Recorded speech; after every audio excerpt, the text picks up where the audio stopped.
বিসমিল্লাহির রহমানির রহিম।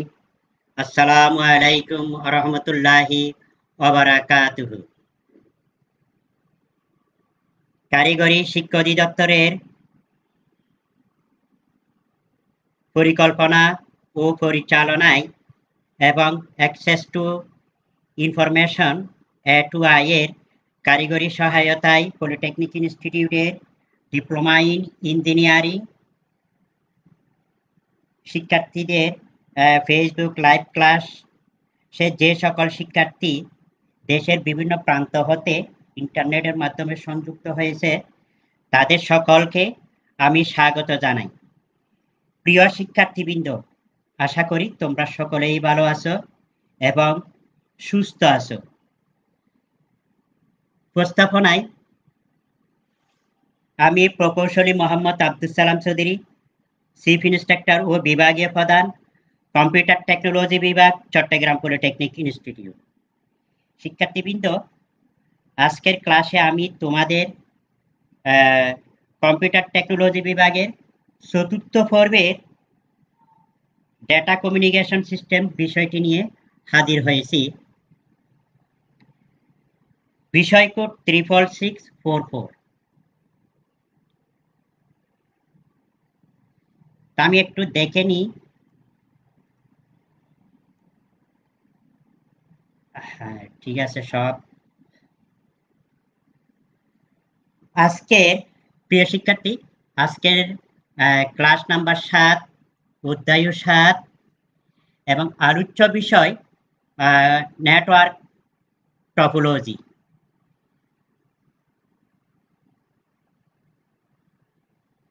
প্রিয় শিক্ষার্থী, এই অধ্যায় পাঠ করলে তোমরা যা যা শিখতে পারবে তা এখানে উল্লেখ করা হচ্ছে। এই অধ্যায় পাঠ শেষে শিক্ষার্থীবৃন্দ তোমরা নেটওয়ার্ক টপোলজির ধারণা ব্যাখ্যা করতে পারবে, বিভিন্ন নেটওয়ার্ক টপোলজি সম্পর্কে বিস্তারিত ব্যাখ্যা করতে পারবে, বিভিন্ন নেটওয়ার্ক টপোলজির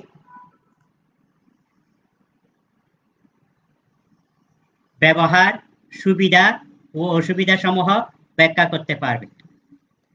কোন ক্ষেত্রে কোন টপোলজি ব্যবহার সুবিধাজনক তা বিশ্লেষণ করতে পারবে এবং একটি টপোলজি নির্বাচনের জন্য কি কি বিবেচ্য বিষয়সমূহ আমাদের জানতে হবে তা তোমরা জানতে পারবে। টোকেন রিং নেটওয়ার্কের লজিক্যাল টপোলজি সম্পর্কে তোমরা জানতে পারবে। নেক্সট,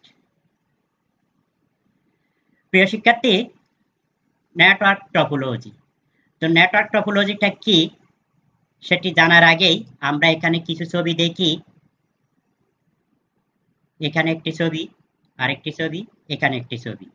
এখানে তোমাদেরকে 4টি ছবি এখানে দেখানো হচ্ছে। প্রথম একটি ছবি এখানে আছে। এই ছবিতে কিছু লোক লাইন ধরে দাঁড়িয়ে আছে, টিকিট কাউন্টারে টিকিট সংগ্রহ করতেছে। তারপরে ছবিতে কিছু ছাত্রছাত্রী একটা টেবিলের মধ্যে গোল হয়ে গ্রুপ ওয়ার্ক অর্থাৎ অবস্থায় আছে। তারপরে ছবি একটি ফুটবল খেলার মাঠের মধ্যে খেলোয়াড় বৃন্দ দাঁড়িয়ে আছে। তারপরে একটা খোলা মাঠের মধ্যে ছাত্রছাত্রী বৃন্দ গল্প করার জন্য বসে আছে। তো এখানে 4টি ছবিতেই প্রত্যেকের অবস্থান ভিন্ন ভিন্ন। এটা কাজের উপর ভিত্তি করে প্রথম ছবিতে লাইন ধরে দাঁড়িয়ে আছে, এটা টিকিট সংগ্রহ করার একটি দৃশ্য। তো এখানে টিকিট সংগ্রহ করতে গেলে এখানে একজনের পিছনে আরেকজনের লাইন ধরে দাঁড়াতে হবে সারিবদ্ধভাবে। তো যদি দ্বিতীয় ছবির মতো যদি আমরা গোল করে দাঁড়িয়ে যদি টিকিট সংগ্রহ করতে যাই তাহলে বিশৃঙ্খলার সৃষ্টি হবে। তাহলে গোল করে দাঁড়িয়ে টিকিট সংগ্রহ করা সম্ভব নয়। টিকিট সংগ্রহ করতে গেলে একজনের পিছনে আরেকজন দাঁড়াতে হবে। তো আর যদি গ্রুপ স্টাডি করতে যাই তাহলে এভাবে গোল করে বসতে হবে, যাতে প্রত্যেকের কথা শোনা যায়। আর ফুটবল মাঠে ফুটবল খেলতে গেলে এখানে খেলোয়াড় বৃন্দকে খেলার নিয়ম অনুসারে বিভিন্ন জায়গায় অবস্থান করতে হবে। এভাবে প্রথম ছবির মতো একজনের পিছনে একজনের অথবা গ্রুপ স্টাডির মতো গোল করে দাঁড়িয়ে যদি ফুটবল খেলার মাঠে দাঁড়ায় তাহলে ওটা হবে না। আর যদি খোলা মাঠে যদি বন্ধুরা মিলে যদি গল্প করতে চাই, তাও আবার এভাবে গোল হয়ে বসতে হবে। এইভাবে প্রথম ছবির মতো লাইন ধরে দাঁড়ালে হয়তো গল্প গুজব করা সম্ভব হবে না। তো এখানে কাজের উপর ভিত্তি করে প্রত্যেকটা ছবিতে এক একজনের এক এক কাজ, এক এক গ্রুপের, তো কাজের অনুসারে সবার অবস্থান, এই অবস্থানটাই হচ্ছে টপোলজি। নেটওয়ার্কে এটাকে টপোলজি বলা হয়, কম্পিউটার নেটওয়ার্ক করতে গেলে এটাকে টপোলজি বলা হয়। তো আমরা সংজ্ঞার দিকে থাকাই, তো সংজ্ঞাটা হচ্ছে ৮০-র দশকে কম্পিউটার যখন ব্যবহার শুরু হয় ব্যক্তিগতভাবে, তখন এক কম্পিউটার থেকে অন্য কম্পিউটারে ডাটা আদান প্রদান জরুরি হয়ে পড়ে। এই ডাটা আদান প্রদান করতে গেলে সেই সময় ডাটা আদান প্রদান করার জন্য এক কম্পিউটার থেকে আরেক কম্পিউটারে তখন ফ্লপি ডিস্ক ব্যবহার করা হতো। এই ফ্লপি ডিস্ক একটা মেমোরি। তো শিক্ষার্থীবৃন্দ, আমার মনে হয় তোমরা এই ফ্লপি ডিস্ক দেখো নাই। এই ফ্লপি ডিস্কের বিকল্প হিসেবে বর্তমানে ব্যবহার করা হচ্ছে ফ্যান ড্রাইভ। ফ্যান ড্রাইভটা ব্যবহার করা হয়। আগে আমরা এক সময় এক কম্পিউটার থেকে আরেক কম্পিউটারে ডাটা স্থানান্তর করার জন্য অথবা একটা ফাইল স্থানান্তর করার জন্য এই ফ্লপি ডিস্কটাই ব্যবহার করতাম। এটার সাইজটা অনেক কম, এটা একটা মেমোরি। তো এই সে সময় একটি কম্পিউটার থেকে আরেকটি কম্পিউটারে যদি ডাটা স্থানান্তর করতে চাই, তাহলে প্রচুর পরিমাণে ফ্লপি ডিস্কের দরকার হয়। আবার ফ্লপি ডিস্ক অনেক সময় নষ্ট হয়ে যায়। তো সেজন্য কম্পিউটারগুলিকে কেবলের সাহায্যে এক কম্পিউটার অথবা ইন্টারনেটের সাহায্যে এক কম্পিউটারের সাথে আরেক কম্পিউটার সংযুক্ত করে প্রয়োজন হয়ে দাঁড়িয়েছে। এই সংযুক্তটাই হচ্ছে কি নেটওয়ার্ক। আর কিভাবে সংযুক্ত করতে হবে, কি আমরা লাইন ধরে দাঁড়ানো অবস্থার মতো একটি কম্পিউটারের পিছনে অন্য আরেকটি কম্পিউটার রেখেই আমরা সংযুক্ত করব, নাকি কম্পিউটারগুলোকে গোলাকার অবস্থায় রেখে সংযুক্ত করব, এটাই হচ্ছে টপোলজি। তো এই টপোলজি করতে গেলে ফিজিক্যাল এবং লজিক্যাল দু ধরনের সংযোগ ব্যবস্থা আছে। যেমন কম্পিউটারগুলিকে এইরকম একটি কেবল আছে, আমি এখানে চিত্রের সাহায্যে দেখাচ্ছি। এই একটি কেবলের মধ্যে একটি কেবল কোয়েক্সিয়াল কেবল। এই কেবলের সাথে আমরা বিভিন্ন কম্পিউটারগুলিকে এইভাবে করে, এটা একটা কম্পিউটার পিসি, আবার এই পাশে আরেকটি পিসি, এভাবে আমরা সংযুক্ত করতে পারি। আবার এই পাশে আরেকটি পিসি, এখানে আমি ৩টি পিসি কম্পিউটার ওয়ার্ক স্টেশন এখানে কেবলের সাহায্যে সংযুক্ত করেছি। এই কেবলের সাহায্যে এই সংযোগ ব্যবস্থা এবং কম্পিউটারগুলিকে সচল করার জন্য বৈদ্যুতিক ব্যবস্থা সংযোগ, এগুলো হচ্ছে physical topology, physical network topology. শুধু ফিজিক্যালি কেবলের সাহায্যে সংযুক্ত করলেই হবে না, কম্পিউটারগুলিকে কেবলের সাহায্যে সংযুক্ত করলে হবে না। এগুলিকে এক কম্পিউটার থেকে অন্য কম্পিউটারে ডাটা আদান প্রদান করার জন্য সফটওয়্যারের মাধ্যমে নেটওয়ার্কগুলিকে এক কম্পিউটারের সাথে আরেক কম্পিউটারে সেটিং করে দিতে হয়। এই অর্থাৎ লজিক্যালি যুক্তি এবং যৌক্তিকগতভাবে সংযুক্তি দিতে হয়। এই সংযুক্ত ব্যবস্থায় হচ্ছে লজিক্যাল নেটওয়ার্ক টপোলজি, অর্থাৎ লজিক্যালি সংযুক্ত করা। অর্থাৎ কেবলের সাহায্যে যেটা সংযুক্ত করব সেটা হচ্ছে ফিজিক্যাল টপোলজি, আর সফটওয়্যার সেটিং করে দেওয়াটাই হচ্ছে লজিক্যাল টপোলজি। নেক্সট আমরা দেখি কম্পিউটার টপোলজির প্রকারভেদ কত প্রকার। নেটওয়ার্ক টপোলজিটা দুই প্রকার, একটা হলো ফিজিক্যাল টপোলজি আর একটা হচ্ছে লজিক্যাল টপোলজি। ইতিমধ্যেই আমরা ফিজিক্যাল টপোলজি কি লজিক্যাল টপোলজি কি আলোচনা করেছি। ফিজিক্যাল টপোলজিকে 4টি ভাগে ভাগ করা হয়েছে, 4টি না, এই যে বেশ কয়েকটি, এই যে 6টি ভাগে ভাগ করা হয়েছে, দুঃখিত।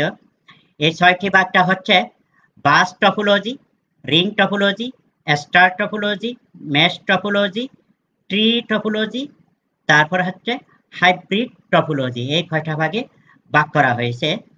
আমরা এই যে ফিজিক্যাল টপোলজির যে ভাগগুলি আছে এগুলি নিয়ে আলোচনা করব, এগুলির বৈশিষ্ট্য কি এবং ব্যবহারের সুবিধা অসুবিধা আমরা দেখে নেব। নেক্সট প্রথমে আসি বাস টপোলজি। তো বাস টপোলজির সংযোগ ব্যবস্থাটা কিরকম আমরা দেখে নিই।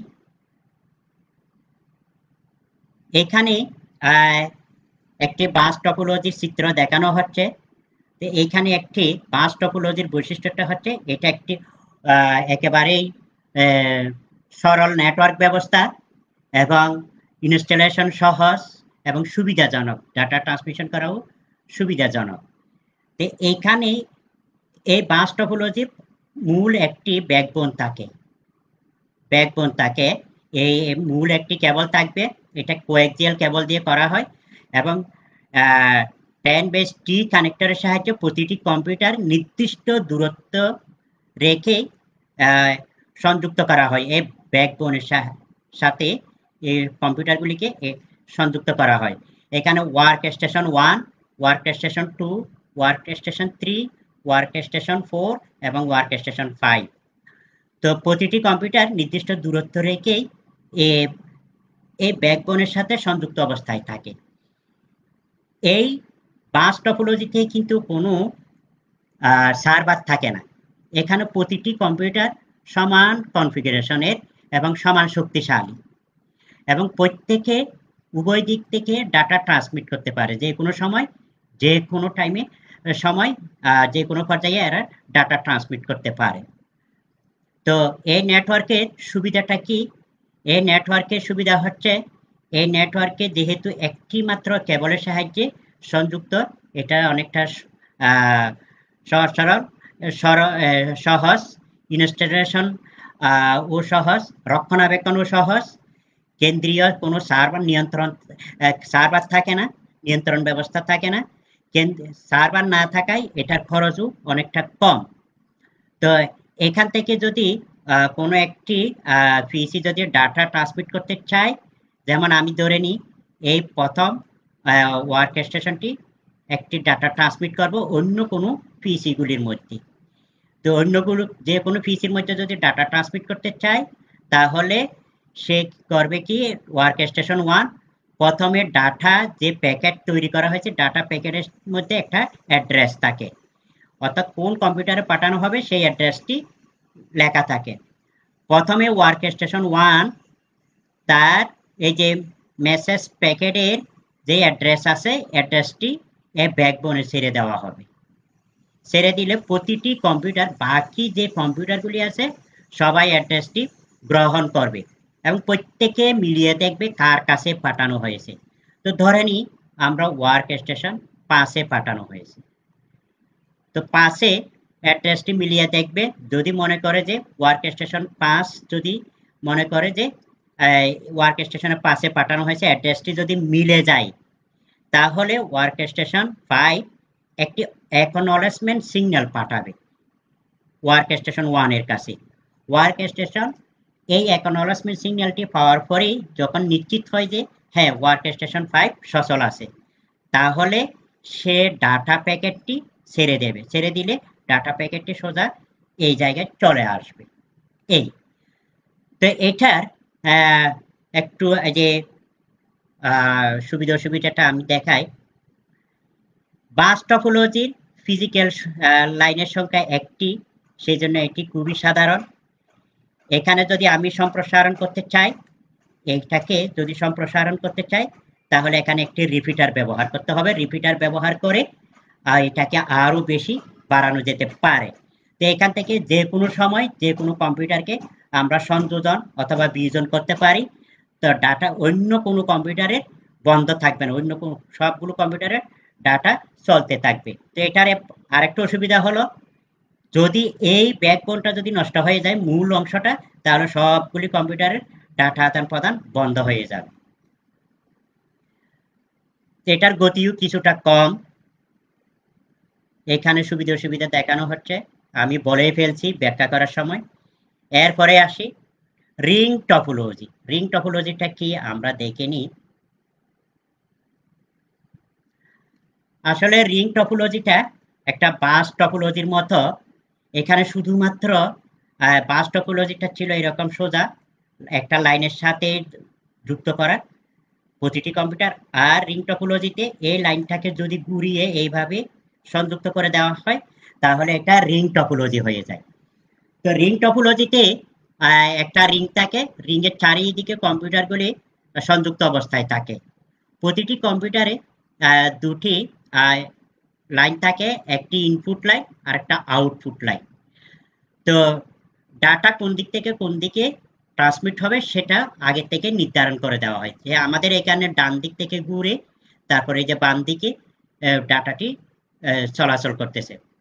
তো এখানেও কোনো সার্ভার থাকে না, এটাও কিন্তু অনেকটা যে সরল ব্যবস্থা, নেটওয়ার্ক ব্যবস্থা, ইনস্টলেশনও সহজ এবং জটিলতাও কম। তো এখানে কোনো সার্ভার না থাকাতে এটার খরচও কম।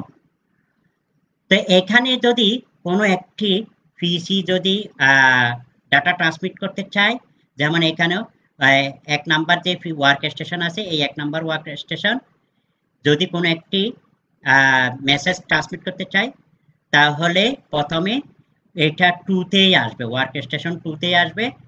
2 এটাকে রিসিভ করে আবার ছেড়ে দেবে অন্য কোনো 2 তে পাঠানো হয়েছে কিনা এটা পরীক্ষা করে দেখবে। যদি 2 তে না পাঠায় তাহলে সে রিংয়ের মধ্যে ছেড়ে দেবে, ছেড়ে দিলে এটা 3 তে আসবে।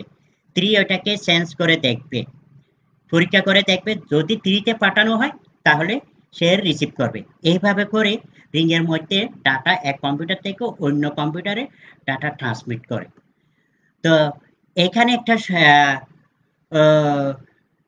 কেন্দ্রীয় যেহেতু সার্ভার থাকে না, সেটাকে রক্ষণাবেক্ষণ এবং ব্যয়ভার একটু কম, খরচও কম।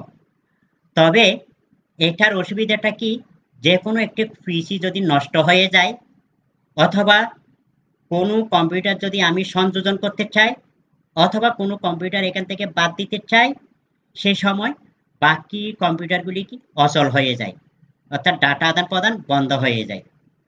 এটা একটা অসুবিধা। এবং আবার এখানে যদি মাঝখানে যদি আমরা নোডের সংখ্যা বাড়াই, তাহলে ডাটার চলাচলের গতিও এই যে বাড়তে থাকে, গতি কমে যায় এবং সময়ও বেশি লাগে। কারণ ডাটা এক কম্পিউটার থেকে আরেক কম্পিউটারে চেক করে করে আসে, সেই জন্য এখানে সময়টা একটু বেশি লাগে। তো রিং টপোলজি ব্যবহারের সুবিধা অসুবিধা তা আমি ব্যাখ্যার মধ্যে বলে ফেলছি। নেটওয়ার্কে কোনো সার্ভার বা হোস্ট কম্পিউটার প্রয়োজন হয় না। নেটওয়ার্কের কোনো নোডকে আদান প্রদানের জন্য কেন্দ্রীয় কোনো কম্পিউটারের উপর নির্ভর করতে হয় না। এই টপোলজি সংঘর্ষের সম্ভাবনা সর্বনিম্ন, যেহেতু ডাটা এক প্রান্ত থেকে একদিক থেকে অন্যদিকে ডাটা আদান প্রদান হয়, সেজন্য এখানে সংঘর্ষের কোনো সম্ভাবনা নাই। অসুবিধাটা কি, নেটওয়ার্কের একটি মাত্র নষ্ট হলে পুরো নেটওয়ার্ক অচল হয়ে যায়। এই যে কোনো কম্পিউটার নষ্ট হয়ে গেলে, একটি কম্পিউটার নষ্ট হয়ে যদি মনে করে ওয়ার্ক স্টেশন 2 নষ্ট হয়ে গিয়েছে, তাহলে বাকি কম্পিউটারগুলি ডাটা চলাচল বন্ধ হয়ে যাবে। তো এই রিং নেটওয়ার্কের ক্ষেত্রে কোনো সমস্যা নিরূপণ বেশ জটিল। নেটওয়ার্কের কোনো কম্পিউটার যোগ বা অপসারণ করলে তা পুরো নেটওয়ার্ক কার্যক্রম বন্ধ হয়ে যায়। নেটওয়ার্কের যদি নোডের সংখ্যা যদি বৃদ্ধি পায়, তাহলে ডাটা ট্রান্সমিশনের সময়ও বেড়ে যায়, গতি কমতে থাকে। Next, star topology. স্টার টপোলজিটা কি আমরা দেখি শিক্ষার্থীবৃন্দ। স্টার টপোলজিটা, স্টার মানে হলো তারা, তারার মতো দেখতে অনেকটা। তো এখানে আমরা দেখি এই যে স্টার টপোলজিটা,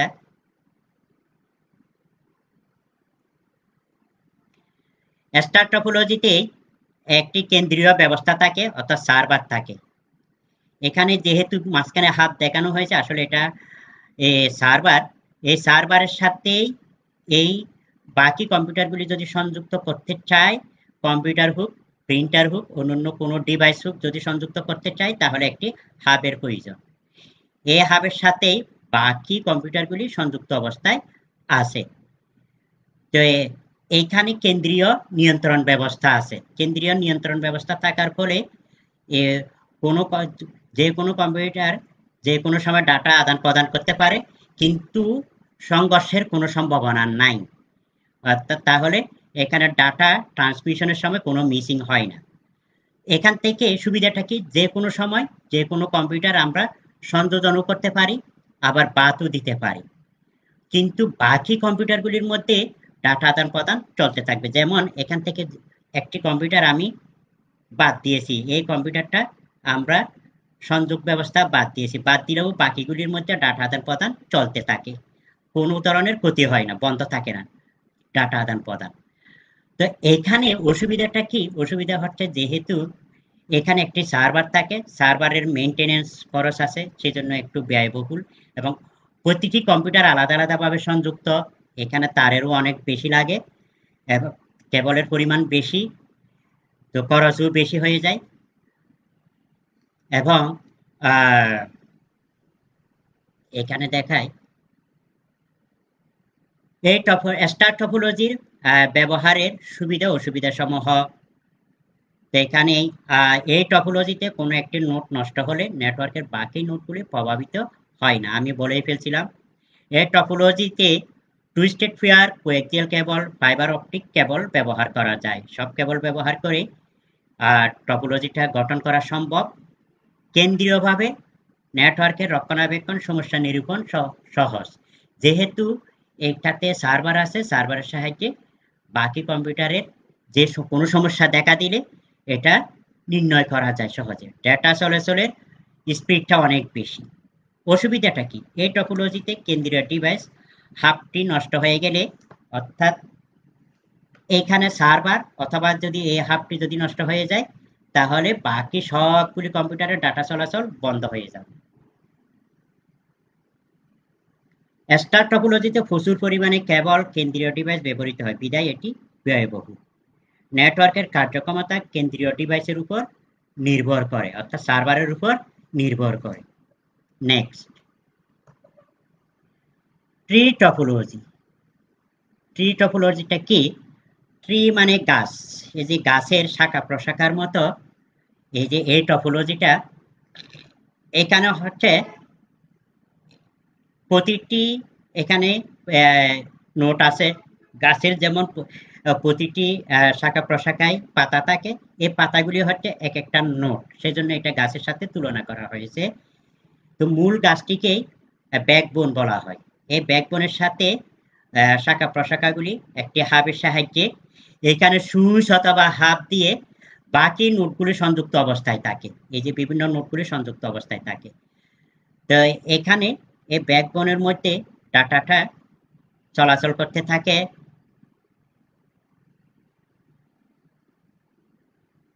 তো এখানে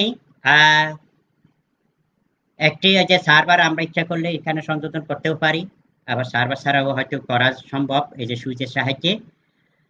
তো এটাতে সুবিধাটা কি, যে কোনো একটি নোট যদি নষ্ট হয়ে যায়, বাকি নোটগুলির মধ্যে ডাটা চলাচল করতে থাকে। আমরা দেখি সুবিধাটা কি, সুবিধাটা হচ্ছে অফিস ব্যবস্থাপনার কাজে এই নেটওয়ার্ক টপোলজি খুবই উপযোগী।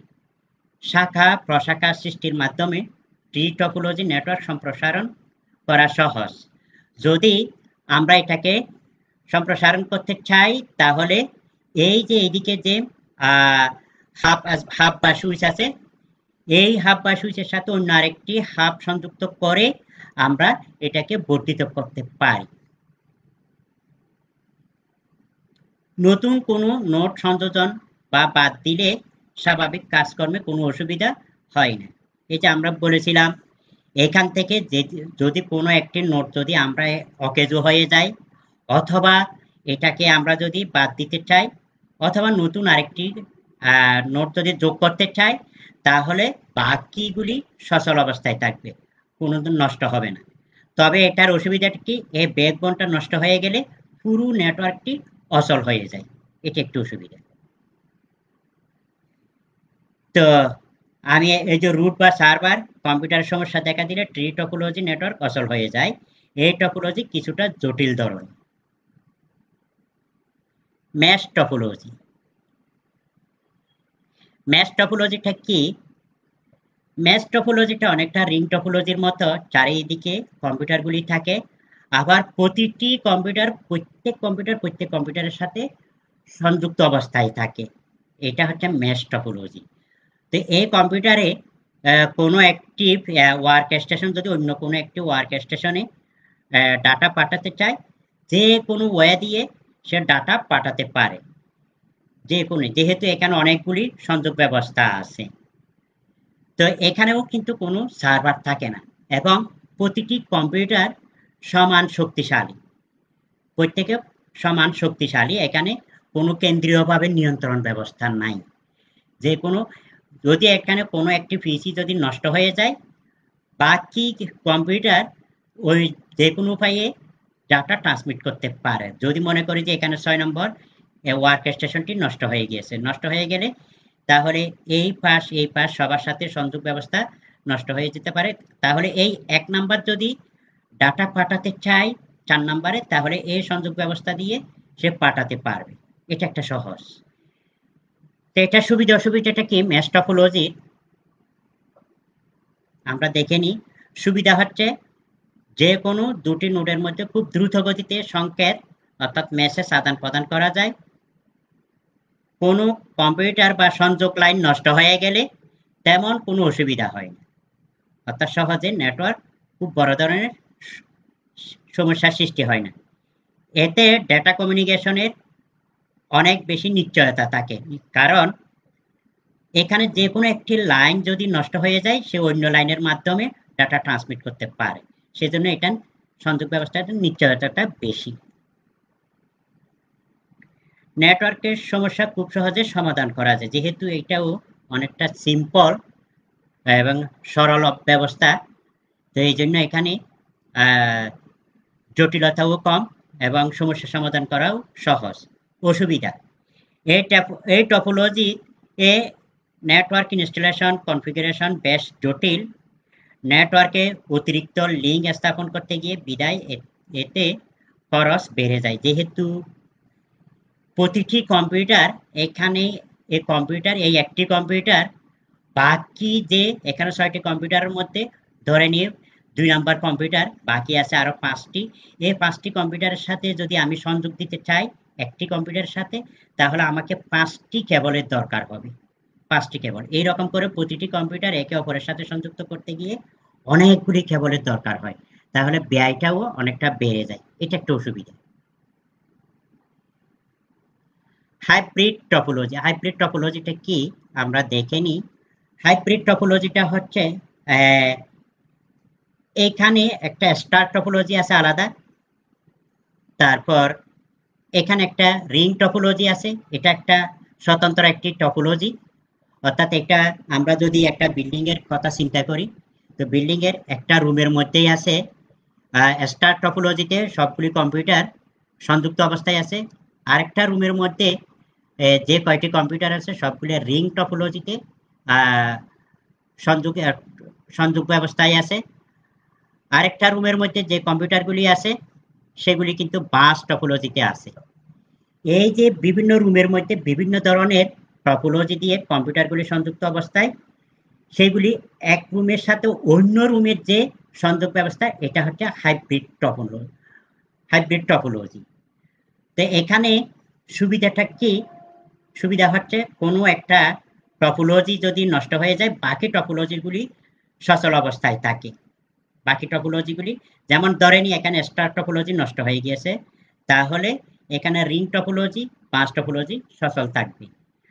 আর যদি স্টার টপোলজিতে আমরা আগে বলেছি যে কোনো সময় যে কোনো কম্পিউটার আমরা সংযোজন বা বিয়োজন করতে পারি, যদি এই অবস্থায় বাকি কম্পিউটার টপোলজিগুলিতে ডাটা আদান প্রদান চলতে থাকবে, কোনো ধরনের সমস্যা হবে না। তো এই টপোলজির সুবিধা অসুবিধাটা কি দেখে নিই। এই টপোলজির সুবিধাটা হচ্ছে এই টপোলজিতে প্রয়োজন অনুযায়ী নেটওয়ার্ক বৃদ্ধি করার সুযোগ আছে। আমরা ইচ্ছা করলেই এখান থেকে প্রয়োজন অনুসারে নেটওয়ার্ক আমরা বৃদ্ধি করতে পারি, অথবা এই টপোলজির সাথে অন্য আরেকটা ম্যাশ টপোলজি আমরা ইচ্ছা করলে এখানে সংযোজন করে দিতে পারি, কোনো ধরনের সমস্যা হবে না। কোনো সমস্যা দেখা দিলে তা সহজে নির্ণয় করা সহজ হয়। কোনো একটা টপোলজিতে যদি সমস্যা দেখা দেয়, তাহলে সেটা আমরা ওই টপোলজিতে সমস্যাটা আমরা সহজেই নিরূপণ করতে পারবো, বাকি টপোলজি কিন্তু সচল থাকবে। কোনো একটি অংশ নষ্ট হয়ে গেলে সম্পূর্ণ নেটওয়ার্ক নষ্ট না হয়ে অংশবিশেষ নষ্ট হয়ে যায়, সেটা আমি আগে দেখিয়ে আসলাম। অসুবিধাটা কি? এই টপোলজিতে ব্যবহৃত অর্থাৎ অনেকগুলি হাব সুইচ সমূহ সর্বদা সচল রাখতে হয়। তারপর নেটওয়ার্ক স্থাপন জটিল এবং ব্যয়বহুল, যেহেতু অনেকগুলি হাব সুইচ অথবা সার্ভার ব্যবহার করতে হয়, এখানেও একটু জটিল এবং এই যে খরচও অনেকটা বেশি। Token passing ring. Token passing রিংটা কি? এটা একটা রিং টপোলজির মতো।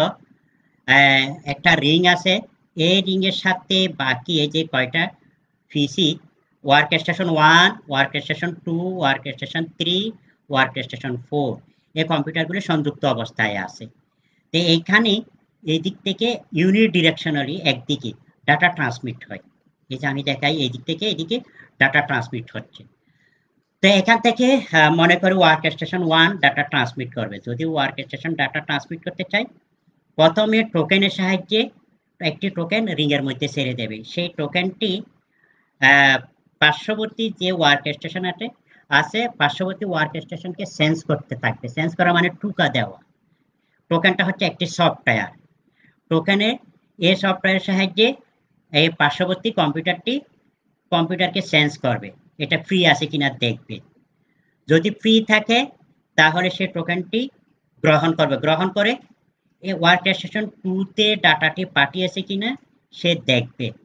যদি মনে করে যে ওয়ার্ক স্টেশন 2 যদি মনে করে যে এই এখানে পাঠানো হয়নি, তাহলে সে টোকেনটি ছেড়ে দেবে। ছেড়ে দিলে পরবর্তী যে কম্পিউটার আছে ওয়ার্ক স্টেশন, সেটাকে সেন্স করতে থাকবে। সেন্স করা মানে টুকা দেওয়া, অর্থাৎ ফ্রি আছে কিনা সেটা দেখবে। যদি ফ্রি থাকে তাহলে সে টোকেনটি গ্রহণ করবে, গ্রহণ করে যদি মনে করে তারপর মিলিয়ে দেখবে ওয়ার্ক স্টেশন 3 এর কাছে কোনো ডাটাটি পাঠানো হয়েছে কিনা। তো যদি মনে করে যে ওয়ার্ক স্টেশন 3 এর কাছে ডাটাটা পাঠানো হয়েছে, তাহলে সে টোকেনটি গ্রহণ করবে এবং একটি অ্যাকনলেজমেন্ট সিগন্যাল পাঠাবে। সে অ্যাকনলেজমেন্ট সিগন্যালটি আবার বিপরীতভাবে এদিকে ঘুরে এসে অর্থাৎ রিং এর মধ্যে ইউনিডিরেকশনালি এই দিক থেকে বিপরীতভাবে না, সোজাসুজি এই দিক থেকে ঘুরে ওয়ার্ক স্টেশন 1 এর মধ্যে এই সিগন্যালটি আসবে। ওয়ার্ক স্টেশন 1 এ যদি আসে, ওয়ার্ক স্টেশন 1 মনে করবে যে দেখবে যে ওয়ার্ক স্টেশন 3 তে যে আমি ডাটা পাঠাবো সেটি ফ্রি আছে, তাহলে সে ডাটা প্যাকেটটি এই রিং এর মধ্যে ছেড়ে দেবে। ছেড়ে দিলে সেটি এই ইউনিডিরেকশনালি এখানে চলে যাবে ওয়ার্ক স্টেশন 3 তে। এইভাবে করে টোকেন পাসিং রিং এর সাহায্যে এক কম্পিউটার থেকে আরেক কম্পিউটারে ডাটা স্থানান্তর হয়। তা আমরা দেখে নিই, একটা নেটওয়ার্ক টপোলজি যদি আমরা নির্বাচন করতে চাই তাহলে আমাদেরকে কি কি বিষয়সমূহ খেয়াল রাখতে হবে। সিস্টেমের দক্ষতা ও কার্যকারিতার দিকে খেয়াল রাখতে হবে। অর্থাৎ আমি যদি একটা অফিসে যদি অথবা নিজে যদি কোনো একটা টপোলজি করতে চাই, তাহলে আমাকে কোনটার দক্ষতা বেশি এবং অফিসের উপর নির্ভর করবে এবং কার্যকারিতা কোনটা আমার জন্য খুব প্রয়োজন হবে। সিস্টেমকে ভবিষ্যতে বাড়ানো যাবে কিনা, বাড়ালে কোনো ধরনের খরচ হবে কিনা, সিস্টেমের ব্যয়টা মাথায় রাখতে হবে যাতে কম ব্যয় হয়। আবার কমিউনিকেশনের লাইনের সহজলভ্যতা, সহজের লাইন পাওয়া, এক নোড হতে অন্য নোডে ডাটা ট্রান্সমিশনের সময় কমিয়ে নিয়ে আসা, অর্থাৎ এক কম্পিউটার থেকে আরেক কম্পিউটারে ডাটা ট্রান্সমিট হতে গেলে যাতে সময় বেশি দরকার না লাগে সেই দিকেও খেয়াল রাখতে হবে। সিস্টেমের গঠন খেয়াল রাখতে হবে যাতে মেইনটেনেন্স এবং সমস্যা নিরূপণ করা সহজ হয়। ভুল ত্রুটি নির্ণয় এবং সংশোধন করা যাতে সহজ হয় সেটাও দেখতে হবে। সিস্টেমের সফটওয়্যার অপারেশন এটাও যাতে সহজ হয় তার দিকেও খেয়াল রাখতে হবে।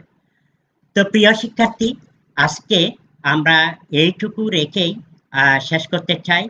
তা আশা করি হয়তো তোমরা আজকে যেটুকু আমি এখানে বুঝিয়ে দিলাম, আমার মনে হয় তোমরা বুঝতে পেরেছো। আর যদি এখানে যদি তোমাদের কোনো কিছু বুঝতে অসুবিধা হয় তাহলে তোমরা আমাদেরকে অবশ্যই প্রশ্ন করবে। আমরা তোমাদের কাছ থেকে আরো বেশি বেশি প্রশ্ন চাই। তোমরা আমাদের স্কিলস পোর্টাল বাংলাদেশ ফেসবুক পেজে অবশ্যই প্রশ্ন করবে এবং সেই সাথেই আমাদের যে ফেসবুক লিংক আছে সেই ফেসবুকেও তোমরা প্রশ্ন করবে। তো সবাই সুস্থ থাকো, ভালো থাকো। সবাই এই বর্তমান পরিস্থিতিতে সবাই বাসা বাড়িতে থাকবে, নিরাপদে থাকবে। সকলের সুস্থতা কামনা করে আমি এখানে শেষ করতে চাই। আল্লাহ হাফেজ।